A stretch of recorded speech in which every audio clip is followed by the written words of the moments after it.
What is up mga eyeball, at eto meron daw baka sakaling magpapa-airdrop si Phantom. So dito ay nagpapa-follow to follow. So try lang natin follow to follow.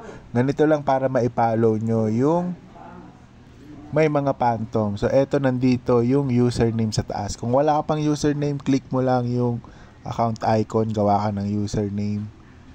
Yan. Tapos view profile. At yan, dito makikita mo yan. Yan, click natin to. Yan, makikita mo yan dito. Gagawa ka ng sarili mong username. So pag nakagawa ka na, search mo lang dito. Yan. Search mo yung pangalan ko, Airdrop and Faucet. Ito.